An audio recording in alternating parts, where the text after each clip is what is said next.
Welcome to another episode of the Global Investors Podcast. I'm your host, Charles Crillo. Today we have Ann Curry. She's a real estate investor with over 30 years of experience in buying, flipping, and developing and owning rental properties across Washington State and Arizona.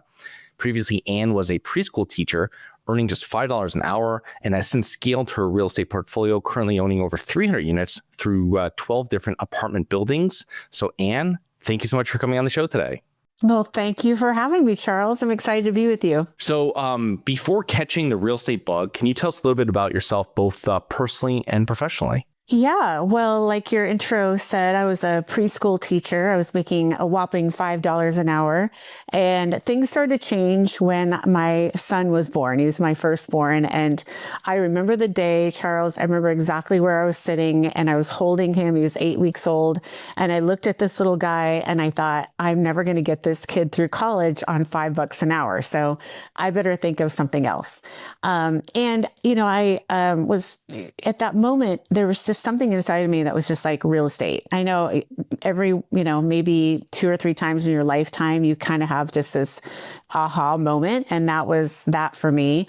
When I was 15 years old, I was babysitting for a family, and next door to this couple that I was babysitting for, there was a house being demoed.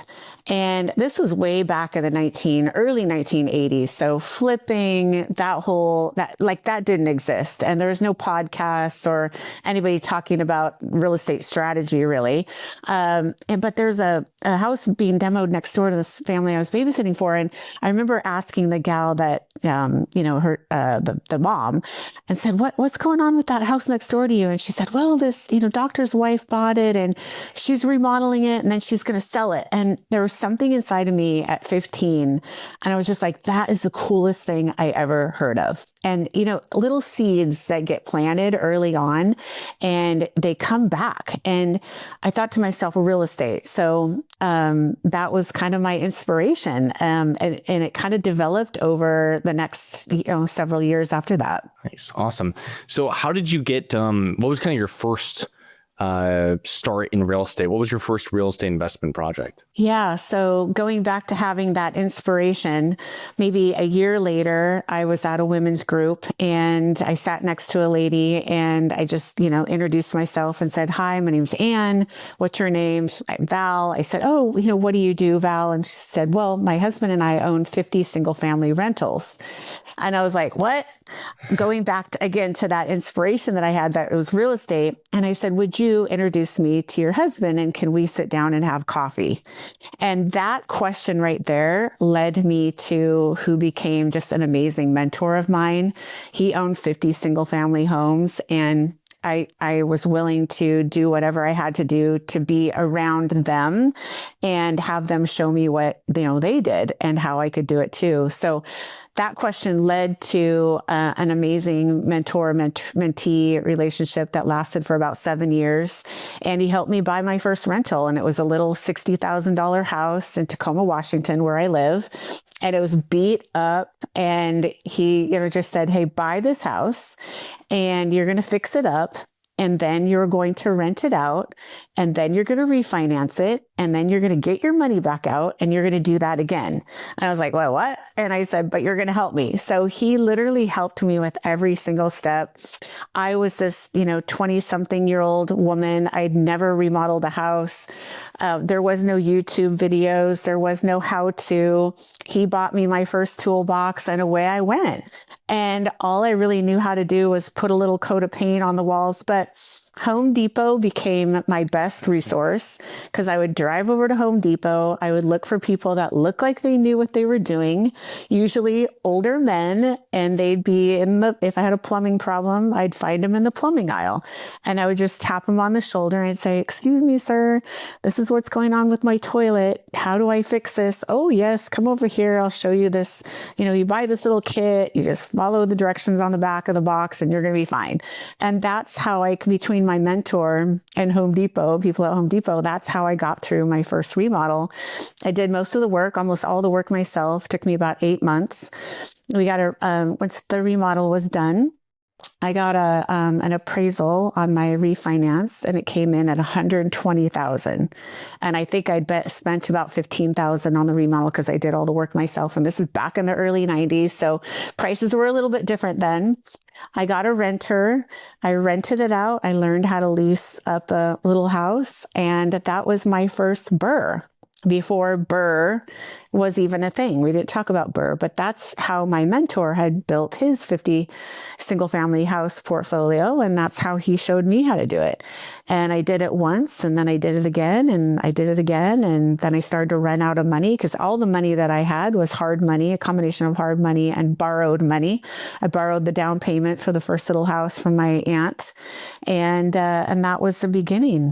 Oh, that's great. That's a great story. And it's nice that you got so much encouragement from mentors along the way to really assist you in executing that. Yeah. Mentors have been, I know people want to know, like, what's the key to success in this business? And I would say that mentors have been one of the keys that have unlocked big doors for me. And mentors come in all shapes and sizes. That mentor I happened to meet because I went to a women's group. I sat down, I introduced myself, and then I just said these magic words, which are, would you introduce me? And would you help me? Those two magic words have been the beginning of all of my mentor-mentee relationships, but they don't come from, really, it's not this formal thing. It's for all of my mentors. It's been very informal. I've happened to meet them or happened to run into them, ask them what they did, and then just ask for help. Interesting. Yeah. That was going to be one of my questions of how did you find them? But it seems like just out in your normal networking, you told a story about your first one, but like just you ran into them by doing your normal business and meeting people along the way that were there to assist you through the next step, I guess, in your journey. Yeah, that's right. So when I had a big goal, I started with a single family and I accumulated maybe 8 single family rentals. And none of this happened fast, Charles. I'm telling you a story that, I have a 30-year history now in real estate, and things happened slow. It took me 8 months to remodel for my first house. It took me another 4 or 5 months to find the second house. It took another 8 months to remodel that house. So, we have a slogan for our company, and we say, get rich slow, because there's this, misunderstanding out there that you decide to become a real estate investor and the next day you're driving a Ferrari. And albeit that happens for people, they get to a level of, success in their income where they can buy that fancy car. But in my experience and the people that I work with, my clients and the people that I mentor, it's one step at a time. It's not quitting. But I accumulated a few single family rentals, and then, I'm a goal setter, Charles. So, every October, really, way before the new year, I'm setting my goals for the next year. I've always been that way. And I took the brave step of writing down, I will own a 20-unit apartment building. Now, I only had a few single family rentals, so that was a big leap for me to write that down. But everything that I've always wrote down was always a declaration, like, I will do this, I will do that. So I wrote down, I will own a 20-unit apartment building. And it was maybe 2 or 3 months later, I was at a charity dinner. I sat at a table. I sat next to a gentleman I had never met before. And I did the same thing. I said, hi, my name's Ann. What's your name? He said, my name's John. I said, what do you do, John? He said, I build multifamily apartment buildings. And I was like, what? So through the 2.5-hour dinner, I think we ignored everyone else. And he and I talked and talked and talked the whole entire time. And at the end of it, I said, would you show me how to do that? I have a goal of owning a 20-unit apartment building. He said, show up at my office tomorrow and I'll help you. And that became mentor number 2. And I didn't buy a 20-unit apartment building. I bought a 60-unit apartment building. And that was my first apartment building purchase. And my mentor helped me. He introduced me to a great commercial broker. I didn't have the money, Charles. I was still scraping together little down payments for these little single family houses.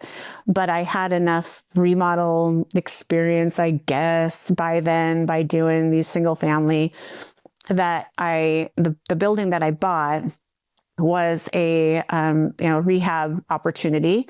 It was like a BRRRR for multifamily. So we bought it for 1.5 million for 59 units, which was a steal back then, but it needed $1.5 million worth of remodel. So it's just kind of at the end of its useful life, and it just needed a good overhaul. So my mentor showed me all the numbers and brought me the project and just said, you need to buy this. And I said, I don't know how, but I'm sure you're going to show me. And he just walked through all the numbers with me. I went home to my husband and I said, we got to buy this. John says I got to buy it. So we got to buy it. Who do we know that would have a down payment? And my husband thought of a name, and I called a meeting with this person, and I was driving to this meeting shaking. I was sweating. I was like, oh my goodness, what am I doing? But my mentor went over the numbers with me. I sat down with who became a business partner, and I went through all the numbers, and he's a businessman, so he knows how to look for opportunity. And he said, after the 45 minutes of me just talking, he said, I'd love to do it. And so my partner put up the down payment. We got a loan for the rest of it. My $1.5 million remodel only cost $900,000 because I oversaw the whole project, came under budget. So when we went back to refinance it, my partner got all of his down payment back. So it was like the perfect BRRRR. So that was a great opportunity, and we still own that building today. So it was, again, mentor number two. So mentor number one helped me in the single family. Mentor number two helped me in the multifamily. Yeah. So let's not gloss over a $900,000 or maybe retail $1.5 million rehab. I mean, that is not a value add. That is a heavy value add for a $1.5 million property. Can you kind of go over like what was wrong with it and what did you guys do? I mean, that's a lot of work. That's a lot of contractors. That's a full-time job of managing that property, project managing. That was great. I learned a lot. It was owned by a local housing authority. So it was affordable housing, and it was in 2013. So, I mean, my timing couldn't have been better because we were just a couple years out of the great, real estate downturn. And so I know that there wasn't an appetite for multifamily back then like there has been in recent years. So A, my timing was perfect. B, it was affordable housing it was a $1.5 million purchase, but it also had a forgivable second. So the housing authority had purchased the building. They had done a remodel maybe 15 years earlier on the interiors. They had gotten a grant for $1 million. And that grant basically put it in the affordable housing category, in that with the acceptance of the grant, now you have to run the building as affordable for 30 years. So when I bought it, they had about 17 years left on the affordability covenant. So when I bought it, I was accepting that I would be running it as affordable, but the grant is fully forgiven after 30 years. So in 2031, that grant will completely go away. So there was we would call that in our world, Charles, the building had a little hair on it. In that not every multifamily buyer, especially after the downturn when they were a little shaken up and some of them got beat up, were they willing to take on something with hair. So I think that's the only reason a newbie like me got to walk into a deal like that, because I was fresh. I was like, I'm going to take it on. Just show me what to do and I'll do it. And I had a great mentor that said, you can do this. It's a little different, yes, but I'm going to put you in the right hands with a property management company that's going to help you understand the affordability part of it. And you're going to do great. So yeah, if I look back at that, I'm like, yeah, that was probably a big, interesting project to take on as a first time, multifamily buyer. But I had the right people behind me, and it gave me the confidence to do it. The remodel was all exterior. So the units with the grant had been remodeled maybe 15 years earlier. So they were fine. A little tired, but they were fine. So we did roofs, we did all the siding. So we took the siding completely off, new windows, new landscaping. We took part of the building had just been unused. It was part of a garage, and we permitted that and turned it into this beautiful manager's office. And so we did a complete facelift, and it looked like a brand new building, after the fact. So it was a $900,000 project, but it was only maybe 10 line items. So it was palatable for a new person like me: siding, roof, gutters, paint, landscaping, permitting the office. So I felt very comfortable doing it. Oh, yeah, that's quite a deal. That's quite a deal. And especially when you're able to kind of take rents maybe to market in a few years, you're going to really realize the true value of it. So, and that really is the true value of the building. I mean, as you know, multifamily is, the value is based on the income that it receives. And so we're here right now, but in 2031, we can pop it another $700 a month per unit. So that's going to just, take that building, skyrocket it as far as value. And so I've told my children, I'm like, do not sell that building. Do not sell that building. If I get hit by a bus, do not sell that building. So you just wait it out, wait till we can raise those rents. But it's been a beautiful project. We were able to refinance right away. So it was a BRRRR, a true perfect BRRRR, got our down payment back out. That partner of mine, we just split 50-50. So all the rents were 50-50, but he was it was an infinite return now for us because we had no money in it. And then we were able to refinance another 2 times, Charles, and we pulled out, I think, $500,000 on the second refinance and another $800,000 on the third refinance. So it's been a stellar deal. I know we can't, all of us have had deals where we're just kind of like, oh, we just have to get through it. And they haven't been awesome. But that is one of my 2 absolute home runs. And I've just been so blessed to be able to caretake that building. The second home run was, I mentioned to you when I met my mentor that he owned 50 single family houses. I went home that day. I had nothing, but I went home that day and I wrote down on a piece of paper, I will own 50 single family homes. I will own 50 single family homes. And I kept that little piece of paper in my purse. And I kept another version of it on my nightstand. And I would look at it every day, and it went with me everywhere I went. And do you know that 16 years later, I was able to buy 50 single family rentals in one purchase? Wow. They were owned by the seller of that apartment building that I just mentioned. And I knew they owned the houses. And when the apartment building sale went through, everybody's happy and everybody did what they said that they were going to do. And it was a really difficult purchase in that it took about 18 months to put the deal together because they were in a HUD loan. And I think this paperwork that I had to put together was probably 8 inches high by the time we got to closing, but it was a long drawn out. And I knew they owned the houses. And I just said, hey, by the way, if you ever want to sell the houses, would you call me? And about 4.5 years later, they called me and said, we don't want to put them on the market. We loved working with you. You were great to work with during the sale of the apartment building. Do you want to buy them? And without even hesitating, I said yes. I had no idea how I was going to finance it. I had no idea, but I went back to the same partner and he said, I'm in. And that was really home run number 2. We ended up, it was after the downturn still, and financing was really tough to get long-term financing for rentals. It kind of didn't exist. Do you remember those days? Yeah. It was very difficult. Now you can get, DSCR loans and it's way easier, but there just wasn't a product. In fact, I talked to 40 banks before I got one bank to step up and say, yes, we'll do it.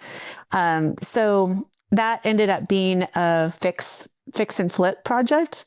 We remodeled and sold all 50 houses in 21 months. I had 5 general contractors going. I was the listing agent. I put all the design plans together. I oversaw all the contractors. I mean, it was crazy, but it was so much fun. It was probably the best project I ever did. So no, I did not hold them as 50 single family rentals, but I did get to hold them for about 21 months, and it was great. Yeah, 50 single family rentals does not sound like the most fun for a rental portfolio. I know one person, partner of mine that has 50 or 100 single family homes, and he says it's easy to manage. He has like a full-time people that do it, a couple people, but it's a lot of work. I mean, that's staggered. I mean, that's not much different ballgame when you're buying 50 units or 59 units in one place versus 50 all over, 50 insurance contracts, 50 tax bills, 50 this, 50 that. So. Yeah. And that, yes, exactly. I mean, it is, you have 50 roofs, you have 50 of everything. So yeah, it is a lot more work. We love our apartment buildings for sure. Do you have money sitting in the stock market and you're worried about it? Or worse, you have money sitting at the bank, not keeping up with inflation? My name is Charles Carrillo, founder and managing partner of Harborside Partners. And since 2006, I've been investing my money and my family's money into income-producing properties. These are real assets, real properties with real addresses that produce real cash flow. At Harborside Partners, we provide passive investors who love real estate with a turnkey investing solution.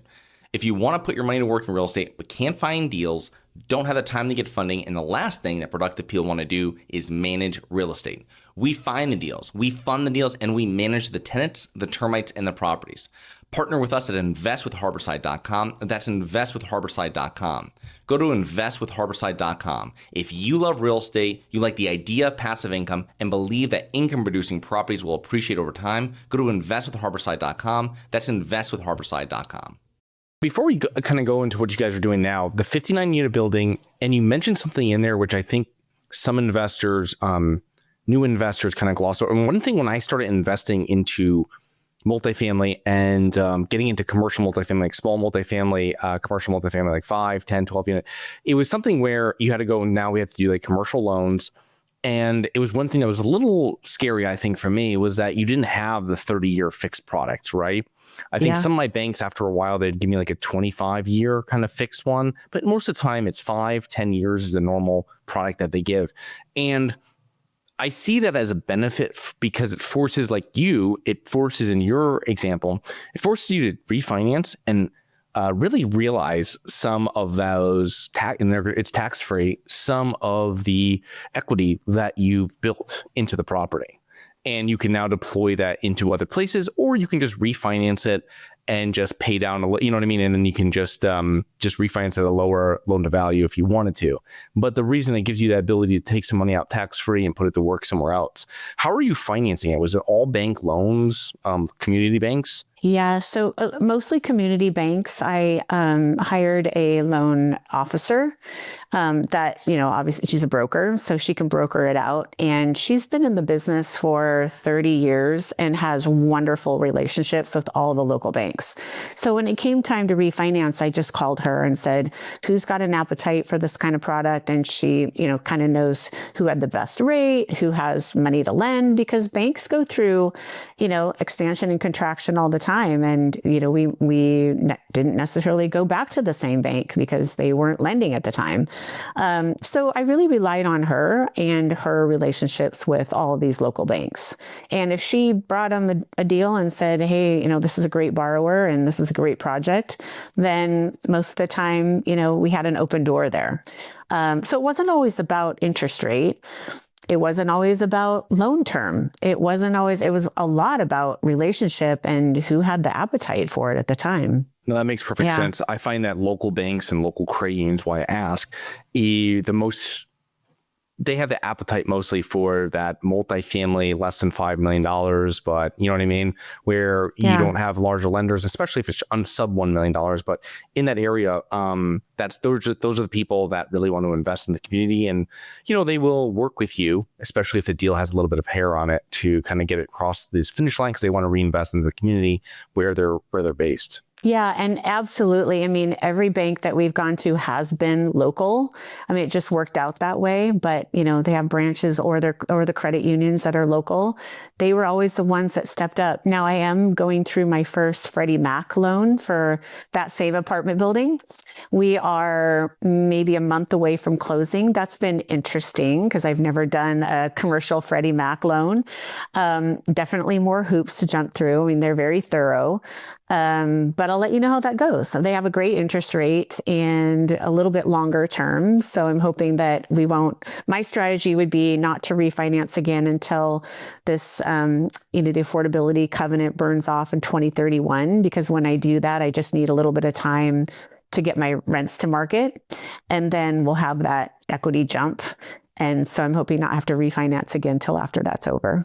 Nice. Yeah. And that'll probably take you a couple of years after that happens for you to do it. As I learned, there's a rate cap increase of 7% is in Washington State. Is that correct? Oh, I haven't heard that. I'm pretty much sure I saw when I saw rent cap. Rent cap. Yes. Yes, there is. Yeah. And specifically in Tacoma. So so the property is located in Tacoma, Washington, and Tacoma has its own now restrictions. And they are probably some of the most restricted rules probably in the whole country, really.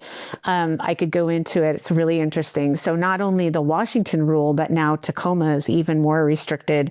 So yes, we cannot raise rents more than 7%. And so that'll be interesting to kind of navigate that why plan with that building is to just raise rents on turnover. Yeah. I mean, that's really all I can do. And I mean, we can kind of inch them up a little bit. And but from a human standpoint, I value my affordable housing building. I value the fact that we're giving a service, but I also value the fact that I have wonderful people that live there. And I don't want to disrupt their life either too much. I mean, it's going to be a complete balance of I don't want to take them up so far that it stresses them or their finances. So I probably will do most of it on turnover and just be very gentle with the tenants. That's my plan. And so I think it's going to take me a while.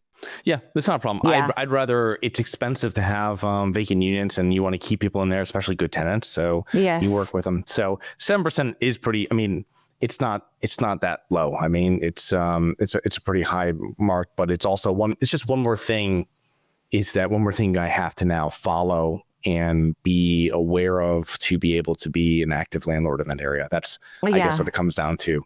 For sure. And I also understand it too, because they don't want to displace people. So I think it's albeit sometimes we get served these laws that are like, wait, that doesn't make sense. I think that one actually makes sense, because we don't want to displace and we don't want to stress people out so much that they lose their housing. So let's talk about what you guys been doing now. I know you're involved with affordable housing, as you were saying before. Can you explain a little bit about your affordable housing and kind of Section 8 investment strategy, how it works and what type of properties that you're really focusing that are already in that realm under that umbrella, or are you making it that? Yeah. So the 59 unit was already affordable. So that kind of cut my teeth on that. But even before that, Charles, I always accepted Section 8 vouchers. So in fact, my Section 8 tenants have been some of my best tenants ever. I think there's a misnomer that just because they have, a Section 8 voucher that they're any different. They're not. You have to just screen like you would anybody else. They just happen to have their rent paid by the government, or a portion of it. So my strategy has always been to be a landlord that, willingly and openly accepts Section 8 vouchers. And the building that we bought was, it's affordable all the way across the board. So that is a percentage of their income. We can only charge a certain amount of percentage of their income for rent. I'm just simplifying it. So it's a little bit different building in that way. But I have actively looked for properties that would make it so that I can run it as affordable.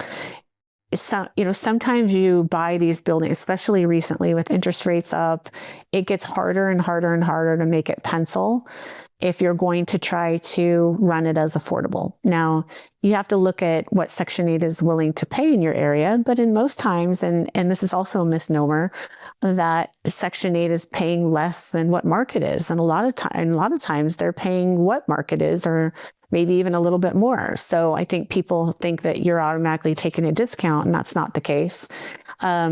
So in every market that I've gone in, I've looked at how many units can I carve off as affordable, but to be open with every unit in accepting Section 8. No, that's great. I think one of my first properties, there was a local in Connecticut. There was a local kind of it was like an office that would work with battered women, and we had one property that we had put battered women in, and they had similar to that, and like Section 8, they had vouchers that they would go with, and they were, great tenants. Only problem I've had with Section 8 is not the tenants at all. It has been working through the government, Yeah. the delay in the government. I don't know. Usually they pay more than market, so that's what you're kind of getting, and it's guaranteed. I know all these things, but it's also one of those things there. You're having properties usually sit a little longer. You're having someone come out to inspect it, then they're coming back, they're going here. There's a little bit of more hoops to jump through compared to regular market rate tenants, I guess you would say. There is, absolutely. And, if you have a learning curve because you've never rented a Section 8 before, you don't know what the Section 8 inspector is going to look for. But once you know what they're going to look for, it's like, well, yeah, you don't want to have outlets that aren't working. You got to make sure your appliances are working. You got to make sure that the windows open in the bedrooms. If you know that, then you can kind of preempt it and usually you can sail through. But I agree with you. There could be a delay in receiving your first rent check and all of that. So there's just kind of a few extra steps. But again, when you've kind of accommodated for it or, acclimated to it, then it's a little bit easier to do. So what other myths do you think that come up when you're talking to people about affordable housing? You went over a few of them about the tenants, about the entities working with and everything goes with it. Is there anything else that that people maybe bring up to you when you say, I am an affordable housing investor? I think maybe they think automatically slumlord, like these properties look different than any other property. If you drove by my affordable housing building, you would think that no way is that affordable housing because it's beautiful. It's beautiful. It's gorgeous. And so I think they think, it looks different. I think they think maybe the tenants are different. I think they think it's harder to manage.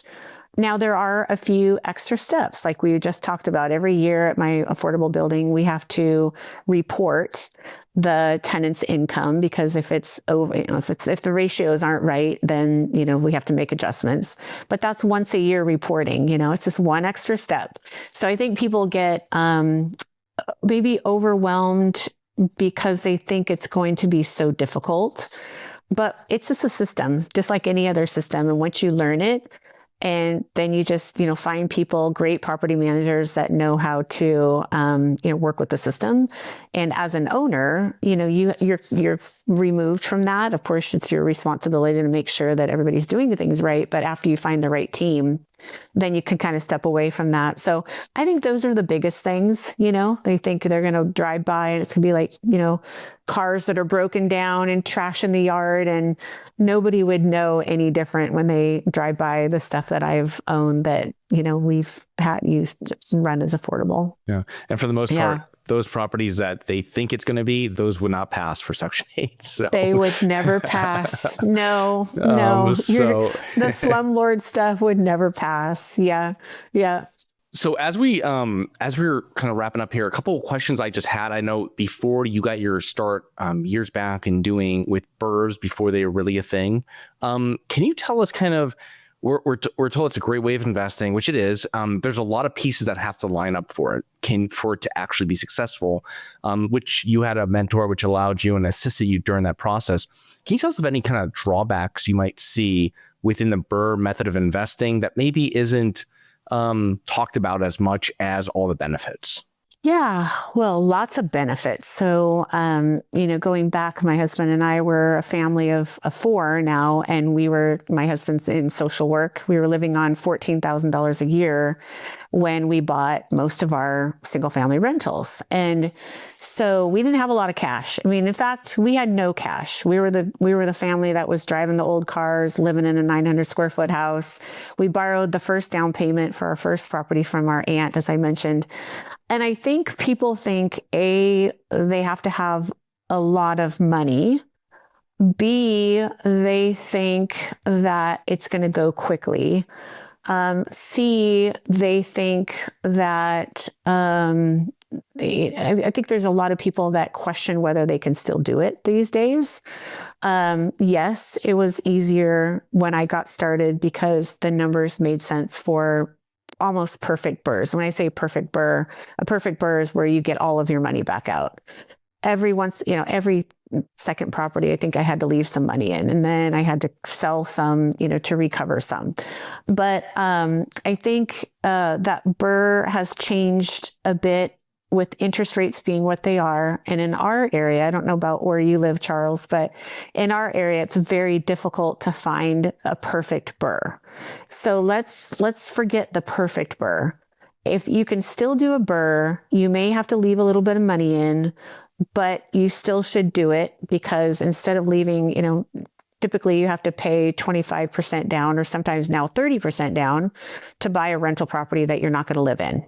If you can house hack, that's awesome. If you can house hack in combination with a BRRRR, that's amazing. But instead of leaving 25% down, buy your fixer-upper with hard money, borrow the down payment if you have to, fix it up, get a renter in there. Hopefully you've created enough equity spread that when you refinance, you can pull a chunk of your money out. If you have to leave it in, typically it's going to be less than the 25%. Is it still worth doing?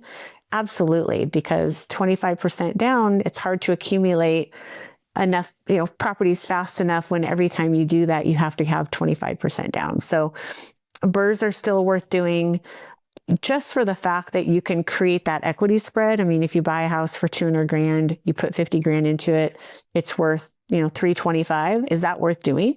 Absolutely. Because you just created 75 grand on paper. So even if you don't get all your money out, still do the BRRRR, still fix up the house. Don't buy the pretty house next door for retail.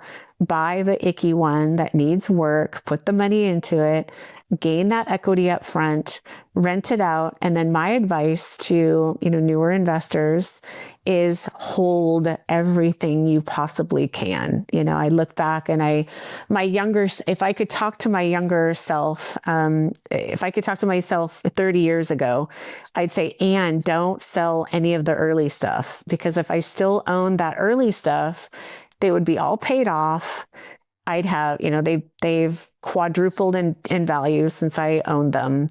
And all of that would be free cash flow. I chose to sell off the earlier stuff later on to scale up and get into apartment buildings. But what I'm telling my daughter, who's 30, is, Lauren, if you don't want to do real estate full time, buy 5 properties while you're in your 30s. You only need 5. In our area, Charles, historically, we've doubled in value about every 7 to 10 years. So my advice to her is just get your 5 and then just hang on and don't sell them. Because if they're paid off, by the time you're 50 or 60, that's pure cash flow. They've 5 times valued, got you 5 times the value by then, and you're going to be set. So don't sell unless you absolutely have to sell. Just hang on to that stuff, especially if it's, I'm assuming it's cash flowing. The cash flowing, just hang on and just let that tenant pay that thing down. Awesome. Well, Anne, thank you so much for coming on today. A lot of great information shared with our listeners. How can they learn more about you and your investment and your mentoring business? Yeah, follow us on Instagram, Anne Curry Homes. That's Anne with an E, Curry Homes. We do a lot of content, free content. We do free events 4 times a year for people who want to start investing, just to expose them, to the investing game. And our website's chock full of stuff. So we'd love to see you on there. Awesome. Anne, thank you so much for coming on today, and looking forward to connecting with you here in the near future. Thanks, Charles. Hi guys, it's Charles from the Global Investors Podcast. I hope you enjoyed the show. If you're interested in getting involved with real estate, but you don't know where to begin, set up a free 30-minute strategy call with me at schedulecharles.com. That's schedulecharles.com. Thank you. Nothing in this episode should be considered specific, personal, or professional advice. Any investment opportunities mentioned on this podcast are limited to accredited investors. Any investments will only be made with proper disclosure, subscription documentation, and are subject to all applicable laws. Please consult an appropriate tax, legal, real estate, financial, or business professional for individualized advice. Opinions of guests are their own. Information is not guaranteed. All investment strategies have the potential for profit or loss. The host is operating on behalf of Syndication Superstars LLC exclusively.